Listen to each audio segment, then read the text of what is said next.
Pre-production. Okay guys, so this is the next page. Here we're going to give you a bird's eye view as to how editing works, and then we will be zooming in ever closer to more specific details to help you on your media creation and video creation process. Let's go ahead and get started. Every video ever created has 4 phases. It has a pre-production phase where you think up the idea, where you come up with concepts, where you have something to say, you write it down, you clean it, and you edit it, but it's still just an idea. It's still on paper. From there, you go on to the production side where you start recording. You gather a lot of footage, a lot of different angles, camera movements. You records proper sound, you use good lighting, right? Then we move on to the post-production side, which is what do you do with all that video? How do you edit it? And so we have the picture of a scissors and a film strip. Of course, all of this is very anachronistic because everything is digital, but let's play along here.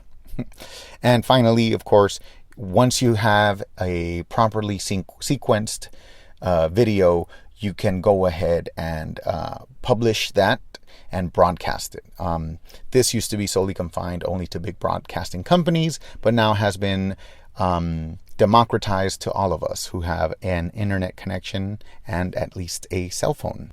I made this image to help us kind of better see. Trust me, I'm going somewhere with this.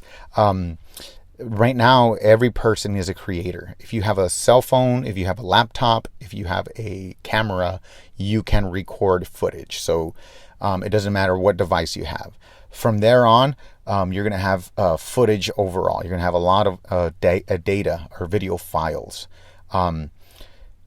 After production, you're going to send those. You have to learn to send those files onto either a cell phone, a laptop, or a cloud-based editor.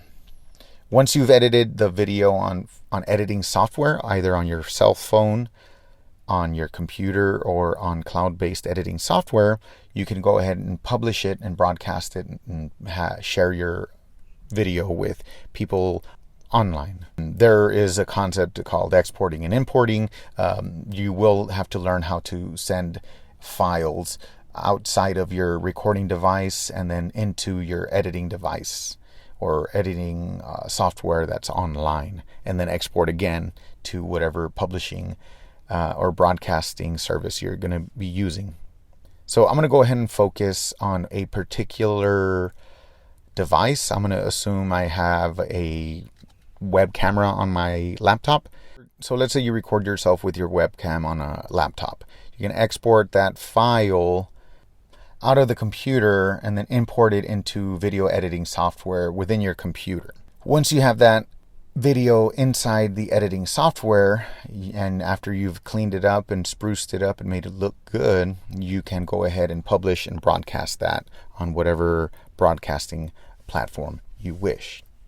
So I'm trying not to be as abstract and general as possible because every editing software has their own syntax and icons and keyboard shortcuts, but the tools and the functions are all the same. It does not matter if you are on a PC, if you are on a cell phone, if you are on editing software that's on the cloud. It's always the same few functions. Of course, can you get more in detail? Absolutely, but these are the best ones. So blading to cut the video in pieces, trimming to add or subtract frames at the edges of a video clip. To crop is to kind of just like a picture, to crop the video size. Transitions are great, cross dissolves and wipes. They kind of look fun and interesting. Text, to give credits or lower thirds. Overlays, to the ability to stack video files and pictures on top of video. And to transform, to shrink or stretch video. These are your overall basic editing functions. Of course, the more elaborate you want your film to be, the more tools you will need to refine your video to your liking.